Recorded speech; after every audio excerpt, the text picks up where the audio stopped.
kaugnay ng pinagugulong na impeachment trial laban kay Vice President Sara Duterte. Gusto ng isang senador na ibalik ang reklamo sa Kamara. Meron ding tila nanugod ng kapwa senador. Nakatutok live si Rafi Tima. Rafi. Nagpapatuloy nga Emil itong pagdinig ng impeachment court dito sa Senado at pinag-uusapan pa rin yung motion para i-dismiss ang kaso laban kay Vice President Sara Duterte. Bago makonvene ang Senado bilang impeachment court ay uminit nga ang eksena sa plenaryo matapos tila muntik sugurin ni Senador Robin Padilla ang kapwa-senador na si Joel Villanueva.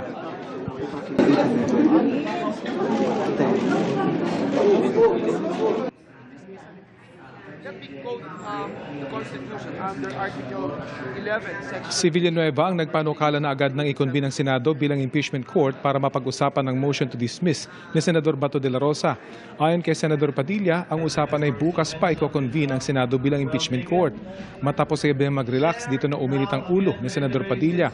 Pero matapos mag-rule sa Senate President Chis Escudero na marapat nang ikonbine ang Senado bilang impeachment court, ay agad ding namang kinamayan ni Padilla si Villanueva at makikitang nagyakap ang dalawa. Matapos namang makapanumpa ng mga senator judge, kapuna-puna na ilan sa mga senador ang hindi nakasuot ng robes ng impeachment judge. Yan ay sina Senador Padilla, Senador Cynthia Villar at Senador Amy Marcos. Ito'y matapos manumpa sila with reservations. Sa ngayon nga, pinag-uusapan ng mosyon ni Senador Bato de la Rosa na i-dismiss ang impeachment case laban kay Vice President Sara Duterte. May question daw kasi ito ng jurisdiksyon.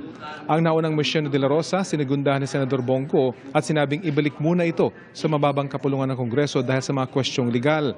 Ang isa pang kaalyado ng mga Duterte na si Senador Padilla, sumang-ayon sa motion for dismissal dahil marami pa raw mas mahalagang panukalang batas na kailangang pag-usapan. Kakaresume lang Emil nitong pagdinig matapos ang medyo mahaba-habang suspicion at ngayon nga ay isa-isang nagbibigay ng kanilang mga opinyon yung mga senator judges. Ang aabangan natin ngayon ay kung matutugunan ba yung motion ngayong gabi. Yan ang latest mula dito sa Senado. Emil?